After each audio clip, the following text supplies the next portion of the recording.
Hoje nós vamos falar sobre o sacerdócio de Cristo. E eu quero ler inicialmente dois textos. Textos que não são lidos normalmente, né? Não são lidos na igreja, não são às vezes usados muito, mas são textos que às vezes são textos na Bíblia que requerem um conhecimento, todo um contexto. Por isso às vezes é um pouco difícil a gente usar certos textos, porque eles requerem esse contexto para serem entendidos, mas o Senhor vai nos ajudar, o Espírito Santo vai nos ajudar. Desde domingo passado o Espírito Santo nos está ajudando a tratar um tema que é tão importante, que está em toda a Bíblia, desde Gênesis até Apocalipse, mas às vezes não é um tema muito abordado na igreja. Hebreus capítulo 4, versículo 14 a 16, nós lemos esse versículo domingo passado, falei alguma coisinha, hoje nós vamos falar mais sobre isso. Depois nós vamos ler Hebreus 5, de 8 a 10. Hebreus 4, 14 a 16, assim: portanto, visto que temos um grande sumo sacerdote que adentrou aos céus, Jesus, o Filho de Deus, apeguemo-nos com toda firmeza à fé que professamos, pois não temos um sumo sacerdote que não possa compadecer-se das nossas fraquezas, mas sim alguém que, como nós, passou por todo tipo de tentação, porém sem pecado. Assim sendo, aproximemo-nos do trono da graça com toda a confiança, a fim de recebermos misericórdia e encontrarmos graça que nos ajude no momento da necessidade. Hebreus 5, de 8 a 10, assim: embora sendo filho, ele aprendeu a obedecer por meio daquilo que sofreu. E uma vez aperfeiçoado, tornou-se a fonte da eterna salvação para todos os que lhe obedecem, sendo designado por Deus sumo sacerdote, segundo a ordem de Melquisedeque. Nós temos um sumo sacerdote. Diga, eu tenho um sumo sacerdote. Amém. Diga, irmão, seu salário, você tem um sumo sacerdote. Nenhum de nós poderíamos estar aqui,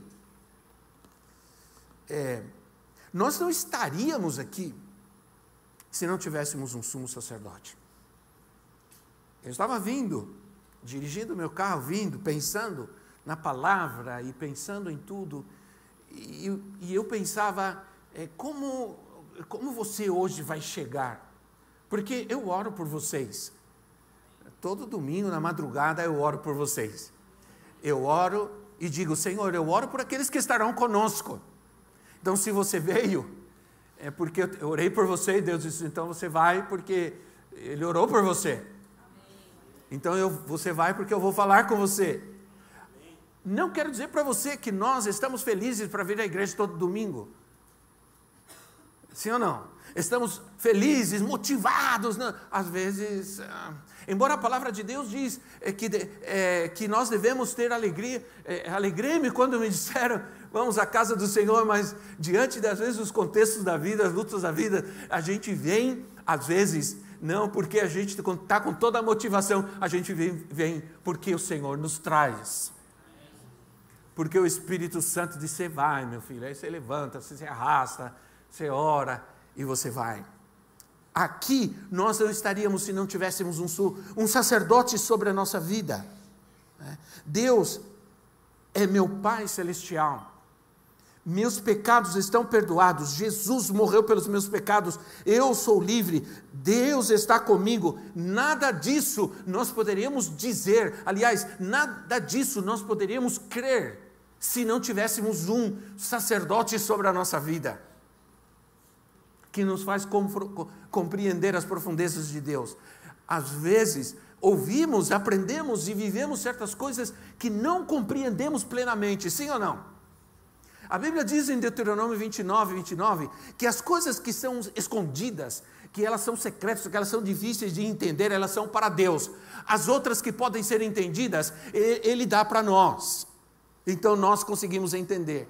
Mas aquelas coisas que nós não conseguimos entender, não as tratamos pela razão humana, nós as recebemos pelo Espírito.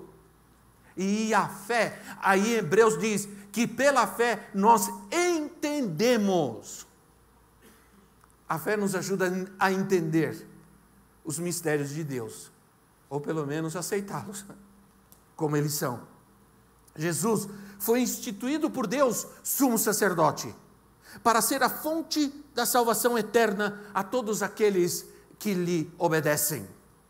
Se você obedece ao Senhor, se você obedece ao Senhor, Ele é a fonte de salvação. Cristo, Deus o fez uma fonte de salvação. O sumo sacerdote, ele era fundamental no tabernáculo, porque sem ele não havia comunicação, não havia relação dos homens com Deus. Ele ia diante de Deus e ele estabelecia a relação entre Deus e os homens. Ele levava os sacrifícios dos homens a Deus e trazia a palavra e a vontade de Deus aos homens. Mas esse relacionamento era estabelecido uma vez por ano apenas, até que Jesus vem e rompe essa separação. Já não há mais separação. O sacerdote, no tabernáculo, ele era imperfeito, e ele oferecia sacrifícios imperfeitos pelos pecados do povo. Mas ele oferecia sacrifícios pelos pecados do povo, mas ele também oferecia sacrifícios pelos seus próprios pecados. E isso é o que tornava todo aquele sacrifício imperfeito, porque ele também tinha pecados. Ele tinha que oferecer sacrifício pelo povo e sacrifícios por si mesmo, e por isso e por causa disso não era perfeito o sacrifício. Mas quando Jesus adentra dos santos dos santos, derrama o seu sangue, oferece o sacrifício, ele era sem pecados, ele era perfeito. Portanto, o seu sacrifício se tornou perfeito.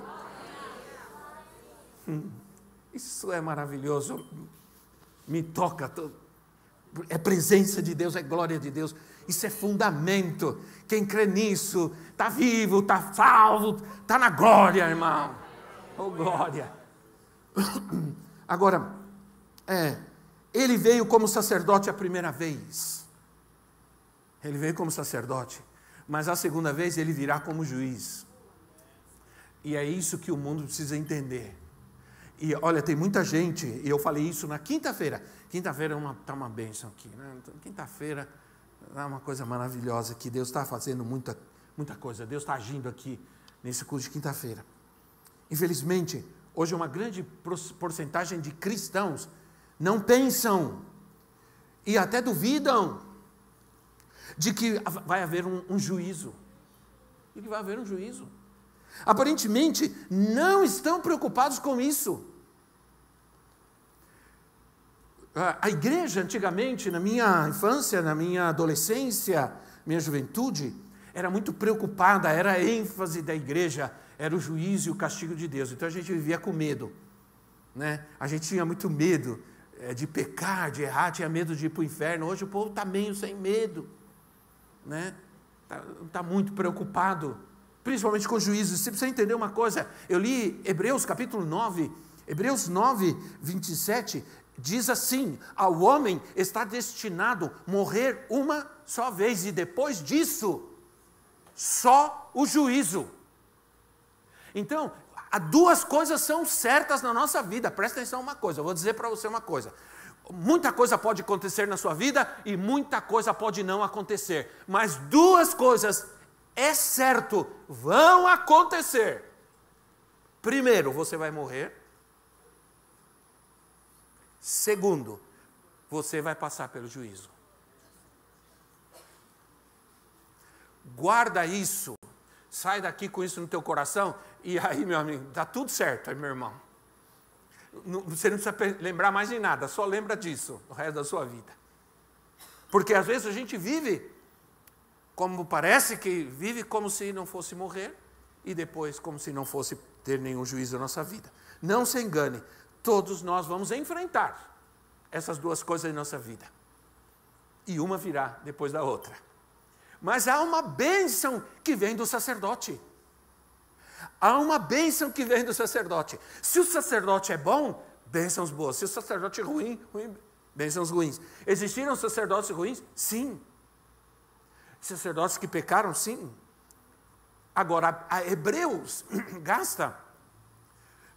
gasta vários capítulos dizendo que Jesus é o maior, o melhor, e como se diz em espanhol, não em português, o mais grande de todos. Jesus é o maior de todos. Ele é o sacerdote eterno. Ele é o nosso sumo sacerdote. E tudo o que precisamos, tudo o que necessitamos, toda a bênção que necessitamos vem dele.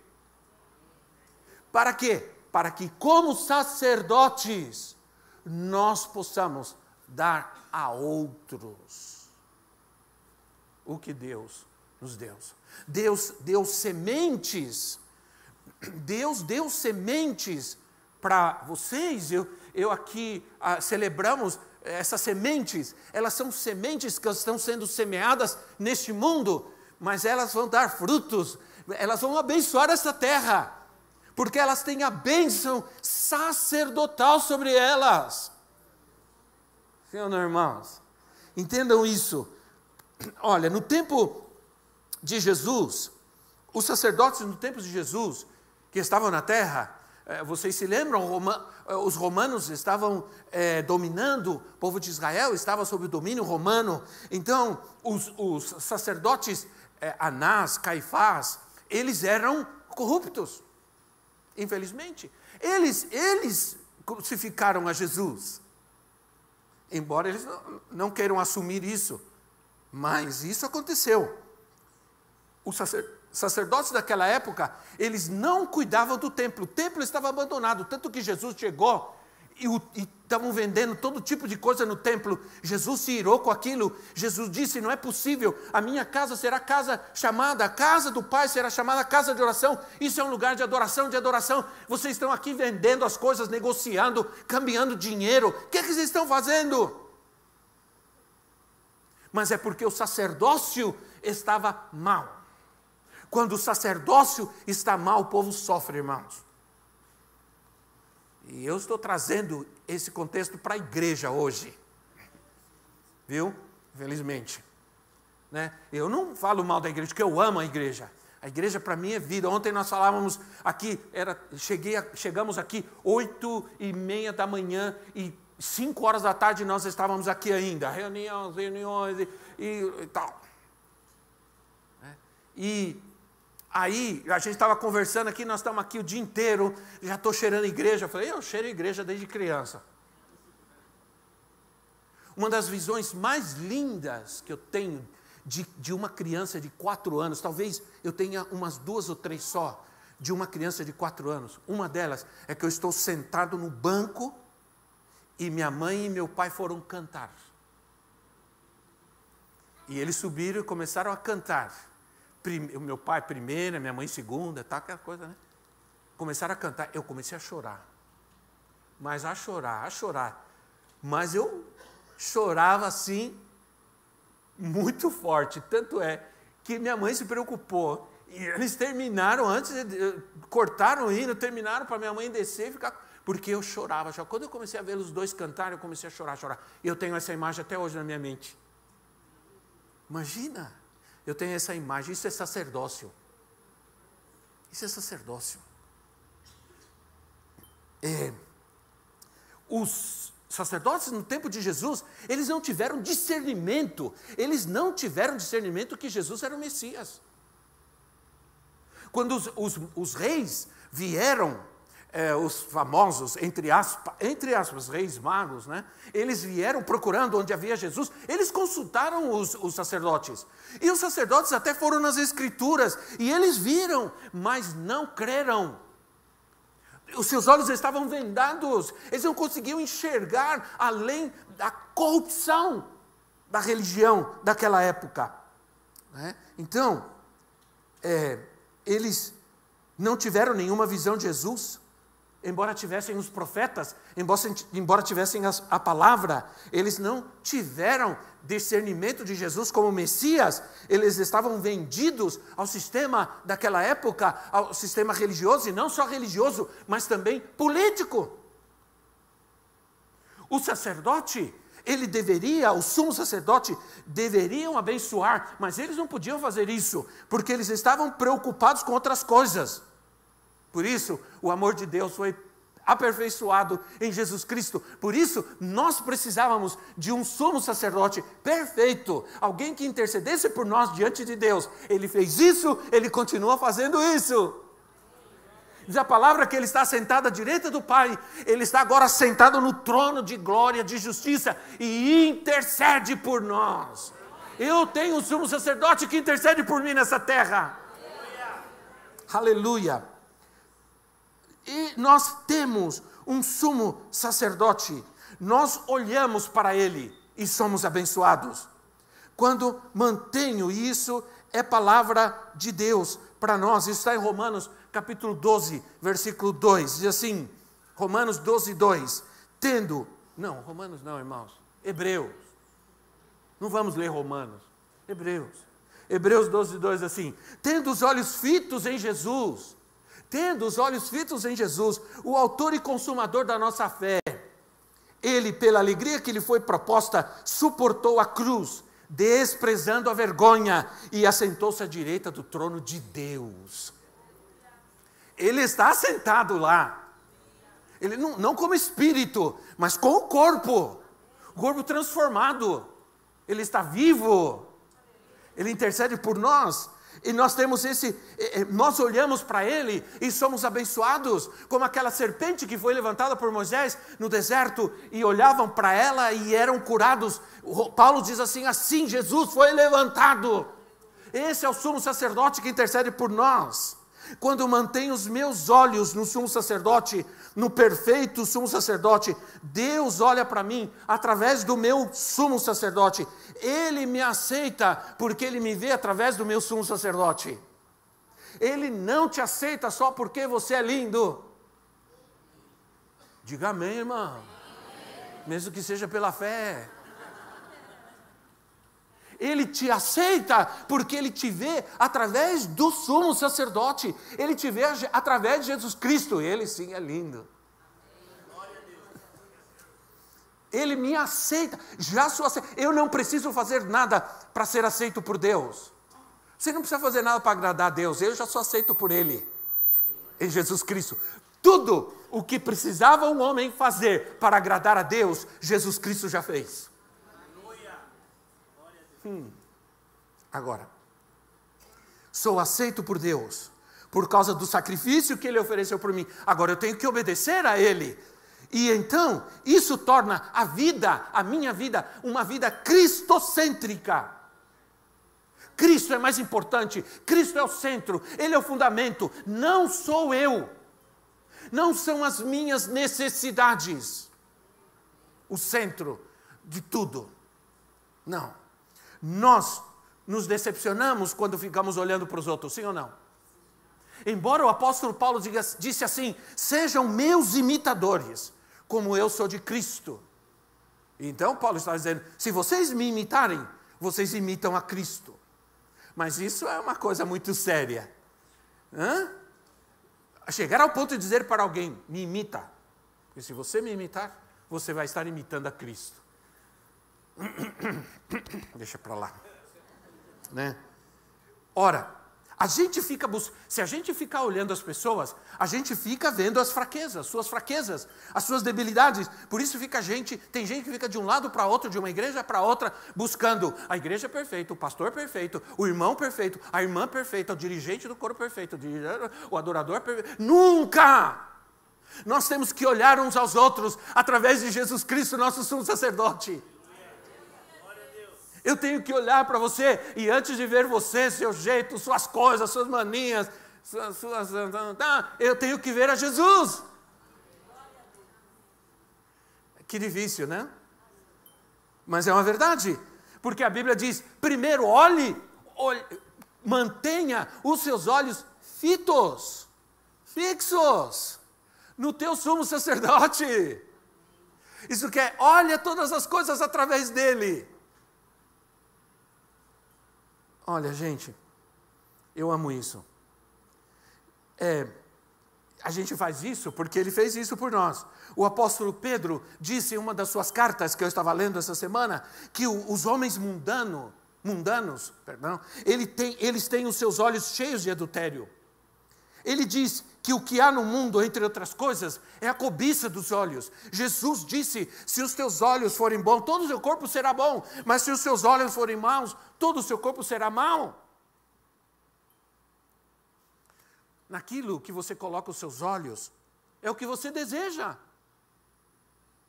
Eu creio que foi na quinta-feira, ou passado, ou retrasada, não sei, ou foi aqui, não lembro mais, só Deus, misericórdia.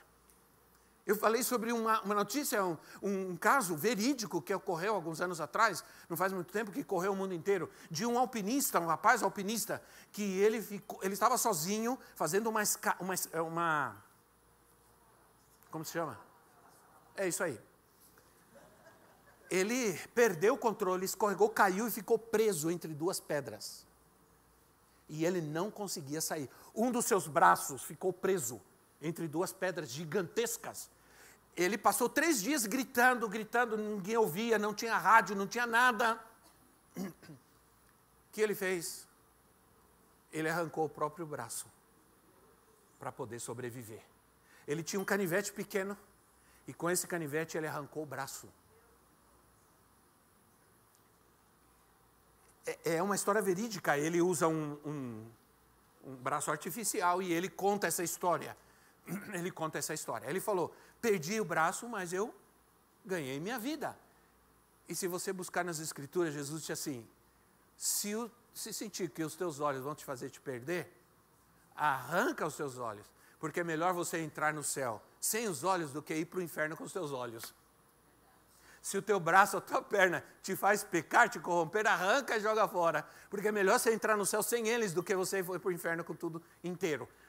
Logicamente, Jesus não está mandando você arrancar o braço. O exemplo que eu usei do rapaz, cuidado, sabe aquele aviso que diz assim, isso é uma coisa que não pode ser feita em casa. Ok, tá bom. Então, ele fez isso para ganhar a vida. E o que está dizendo é, você tem que entender que para ganhar a vida de Cristo, certas coisas, você tem que se desfazer delas, imediatamente. É isso. É isso. Você tem que se desfazer delas. Senão, você não ganha a vida de Cristo. É isso. Aqui diz o texto, a alegria que lhe foi proposta na cruz. Presta atenção, a alegria que foi proposta a Jesus, qual a alegria que foi proposta a Cristo? Vou te dizer qual foi. No momento em que ele estava na cruz, a alegria que foi proposta a Cristo é a alegria da glória, do céu. E essa é a alegria que nos é proposta pelo nosso sumo sacerdote. Eu vivo aqui, há muita tribulação aqui, mas há uma proposta para mim. E essa proposta é que um dia eu estarei na glória, nos céus. E ele também, ele se alegrou na sua libertação, ele se alegrou na sua salvação, ele estava na cruz e ele se alegrou com a tua salvação, ele estava na cruz e ele se alegrou com a tua libertação, ele estava na cruz e se alegrou com a tua cura. E sabe, eu vou te dizer outra coisa que está aqui, que o Senhor me falou e eu anotei, para não esquecer, para te dizer, Ele também se alegra, se Ele tiver que te levar para a glória dEle. Amém. Seja em que momento for. Amém, diga amém bem forte nisso, irmão. Olha, se você olha para seu sumo sacerdote, o seu destino é o céu. Por isso, Paulo diz assim, sempre olhando para cima, para o alto. Né? Eu me lembrei da minha avó. O Zé está aqui, o Zé me salva sempre, porque o Zé também é. Eu me refugio nos assembleanos antigos, assembleanos rebeldes. Né? A minha avó, pensa numa pessoa que orava por mim. Ela exercia um sacerdócio na minha vida, ela exercia. No primeiro dia, ela orava por mim, quando eu estava no mundial aí, sabe, irmão? Né? Quando eu me afastei, que eu estava no mundo, mas não era do mundo. A minha avó orava todos os dias. Às vezes eu chegava de madrugada, no sábado, chegava no domingo de madrugada, eu entrava devagarzinho, ela estava orando. Aí quando ela percebia que eu entrava, ela olhava e dizia, você chegou, agora eu vou dormir. Sacerdócio. Enquanto eu estava lá, ela estava intercedendo por mim. Aí quando eu voltei ao Senhor, voltei para a igreja, fui para a faculdade, fui para o seminário, primeiro dia que eu fui pregar, a primeira pregação minha na igreja, um culto de quarta-feira, a minha avó tinha então quase 70 anos de idade, minha mãe a levou, ela foi, sentou no primeiro banco, ela era pequenininha desse tamanho, com as perninhas assim olhando para mim, ela não escutava bem, mas eu nunca tive, acho que eu nunca vou ter um ouvinte assim, das minhas pregações tão poderoso como aquela. Ela dava glória a Deus, aleluia, entendendo ou não entendendo. E eu pregava e ela dizia, obrigado Jesus, e dava glória ao Senhor, e agradecia ao Senhor, porque ela sabia que ela havia intercedido por mim. Então eu amava aquela mulher. Mas um dia, a profetisa lembra que ela foi comigo, nós namorávamos, e aquele dia, acho que ela ficou preocupada comigo. Nós não tínhamos carro, fui de ônibus, ela estava no hospital, já na UTI. Quando eu cheguei, que eu vi e a médica disse que ela já estava indo embora, eu saí. Eu fui chorando no ônibus, do hospital até em casa. Eu deixei ela chorando, fui embora chorando, porque havia uma dor e uma tristeza tão profunda no meu coração. Mas ela dizia assim para mim, no dia que eu morrer, eu quero que você cante o hino 93 da harpa cristã.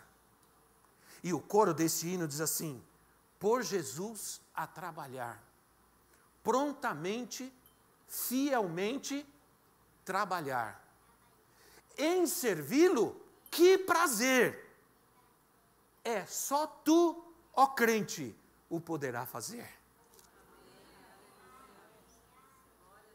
E no dia do velório dela, nós cantamos. As estrofes desse hino são maravilhosas, porque elas falam da alegria de servir ao Senhor.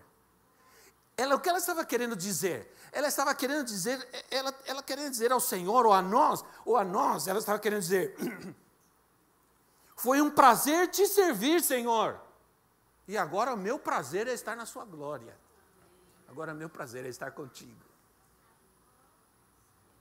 E eu nunca vou esquecer, e se você quiser, pode cantar. Quer dizer, se eu for primeiro, você pode cantar. Por Jesus a trabalhar, prontamente, fielmente trabalhar, em servi-lo que prazer, é só tu crente o poderá fazer. Essas igrejas que pregam autoajuda, essas igrejas hoje populares que pregam autoajuda, elas não estão mandando você olhar para Cristo. Eles dizem para você olhar para você mesmo. Olha para você mesmo, olha para qualquer outra coisa, olhe para o que você deseja. Mas a palavra de Deus diz, olhe para o teu sumo sacerdote e seja salvo. O nosso sumo sacerdote reina. Ele suportou a oposição dos pecadores, ele sofreu toda a rejeição, mas ele é o nosso sumo sacerdote, e ele fez isso para que vocês não se cansem e não se desanimem. Não desanimem e não se cansem, foi o texto que acabamos de ler. Minha avózinha foi embora. Depois de alguns anos, minha mãezinha partiu. Ela tinha 57 anos. Mais nova do que eu sou agora, da idade que eu tenho agora. Inesperadamente ela foi embora. Eu chorei muito. Inesperadamente. Não se esperava. Aparentemente, ela estava bem, estava em casa. Passou mal e morreu. Foi embora. Eu chorei muito. Não queria reclamar com Deus, mas eu perguntei, Senhor, por quê? Por quê? Porque agora poderia ser depois. Um pouquinho mais, né? E ele só me fez entender isso. Eu a tomei para mim, e ela agora está comigo. E quem decide isso sou eu. Isso é soberania de Deus. Gostemos ou não gostemos, nós temos que nos sujeitar à soberania dele. Isso consolou meu coração. Me consolou porque ele diz, agora ela está comigo. Eu falei, bom, se ela está com o Senhor, Até eu queria isso, embora ainda não queira morrer, né? Aí, isso me consolou muito. Em que ela estivesse com o Senhor, estava na presença do Senhor, o seu sumo sacerdote a quem ela amava. Você precisa deixar o Senhor fazer. Você fica tentando transformar todo mundo, transformar as situações, fica tentando transformar teu marido, tua esposa, sogra, impossível. Não, tudo bem. Você fica tentando transformar, você deixa Deus fazer. Olha para o teu sumo sacerdote. Ele vai fazer, Ele faz. Olha para Ele, não desanime, não se canse. É isso que está dizendo aqui. Se você olha para Ele, você não se cansa. Se você olha para Ele, você não se desanima. Estamos seguros. Ele assentou à direita do Pai e continua agindo por nós. Ele intercede por nós, Ele sofreu por nós, Ele foi esmagado por nós. Deixa eu te contar algo. Já que tem um monte de gente chorando, vamos chorar de uma vez aqui. A gente está muito triste com o que está acontecendo na Palestina, na faixa de Gaza, Israel, etc. Eu voltei a revisar, estudar um pouco, a ler, eu peguei um mapa, comecei a ver algumas coisas. É interessante como algumas profecias, se você procurar, colocar a palavra Gaza na Bíblia, você vai encontrar algumas profecias falando de Gaza. Eu comecei a ver tudo isso. E aí me mandaram um vídeo de uma reportagem que aconteceu agora. Quero usar isso como ilustração. É muito triste, mas é muito importante. Um pai se escondeu dos terroristas, porque são terroristas malignos, sanguinários, endemoniados. É assim que crente fica bravo e tem que falar, viu? Não pode usar outras coisas, não. Então, um pai, ele correu com seus filhos para dentro de um bunker. E 2 filhos se escondeu num bunker. Os guerrilheiros vieram e jogaram 2 granadas. O pai se atirou sobre os filhos. Ele se atirou sobre os filhos e foi esmagado. Os filhos conseguiram sair. Olharam para trás e viram seu pai esmagado, destruído. Mas eles estavam vivos. Ele salvou seus 2 filhos. Mas ele ficou esmagado e destruído naquele lugar. Seus filhos foram salvos. Diz a palavra, em Isaías 53, que ele foi esmagado pelos nossos pecados. Ele foi esmagado pelos nossos pecados. O nosso sumo sacerdote levou sobre ele as nossas doenças, as nossas enfermidades. Ele levou sobre si nossas doenças. Ele ficou doente com a minha doença. Ele sofreu o castigo que eu merecia para que nós fôssemos livres. Aí o versículo 16 assim. E eu acho que eu consigo terminar hoje. O versículo 16 assim. Assim sendo, aproximemo-nos do trono da graça, com toda a confiança, a fim de recebermos misericórdia e encontrarmos graça que nos ajude no momento da necessidade. Com confiança e ousadia, nos aproximamos do trono da graça. Mantenhamos nossa confiança. Se nós fizermos isso, vamos alcançar misericórdia. Vamos ser socorridos nos momentos de aflições, e com isso que eu quero ir terminando. O nosso socorro, e o texto esses textos, eles são tão, eles têm tantos detalhes, assim, no momento oportuno, no momento de necessidade, você será socorrido. É isso que diz. Então, agora, o nosso sumo sacerdote não foi declarado um sacerdote pelo Pai para resolver nossos problemas, mas também para que fôssemos sacerdotes nessa terra. Ele nos fez reis e sacerdotes, não é para que a gente ficasse rico. Você é rei, você vai governar nessa terra, irmão? Provavelmente não. não vamos governar nessa terra. Nós vamos governar no milênio, no reino. Essa terra está completamente corrompida. Mas não é para que ficássemos ricos, mas é para que nós pudéssemos enriquecer a outros, para que nós pudéssemos abençoar a outros. O nosso sacerdote, sumo sacerdote, e algo que tocou a minha vida ontem nós tivemos, pensa num tempo maravilhoso que nós tivemos aqui de manhã ontem. Sabe aquele tempo em que você está ouvindo a palavra de Deus, você não quer sair mais, você não quer parar mais? 1h30 de ensinamento para nós, foi uma coisa assim, poderosa. E alguém disse para mim, depois eu vou pegar tudo isso e vou ver tudo de novo. Deus tocou a minha vida, foi muito forte. Eu entendi que quando nós aprendemos sobre fazer a missão de Deus e cumprir o propósito de Deus nessa terra, foi para isso que nós fomos feitos sacerdotes. Para isso que nós somos feitos. Não somos sacerdotes apenas para vir à igreja cada domingo, cantar, orar, dar alguma oferta. Nós somos sacerdotes para cumprir a missão de Cristo nessa terra.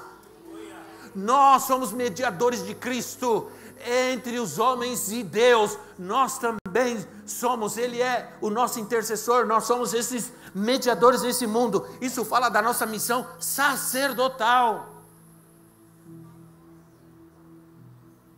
Os nossos pastores eram simples. Nossos pastores na infância, no passado, eram simples. Eles não eram hoje esses showmans. Nós não tínhamos stand-ups evangélicos, shows. Nós tínhamos alguém que era um sacerdote. Ele era simples, mas ele se ajoelhava, ele passava horas, ele jejuava 3, 4 dias na semana para pregar no domingo. E ele era um sacerdote. Ele era fiel ao Senhor. A minha avó, ela todo domingo, ela largava a gente em casa, pequenininha assim, ela ia embora. O culto começava às 7h30, ela saía às 6 horas de casa, e ela ia da igreja, era longe, de casa até a igreja, distribuindo folheto e convidando as pessoas para a igreja. E quantas vezes não chegava alguém que dizia, essa senhora me convidou no meio do caminho, eu estava no bar, no boteco bebendo, essa senhora me deu um convite, me pediu para vir para a igreja, e eu estou aqui. Isso é sacerdócio, entende? Hoje, infelizmente, há um culto à personalidade. Eu vou lá na igreja fulano de tal, porque ele é melhor que os outros, ele é melhor que o meu pastor até. No passado, nós amávamos esses homens que eram tão simples.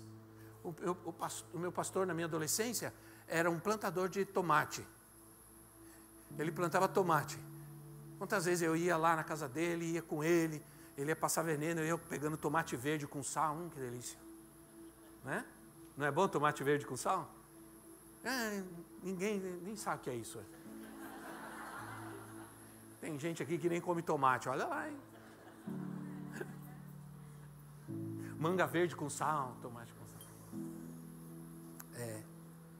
Eles nos influenciaram. Por isso nós estamos aqui.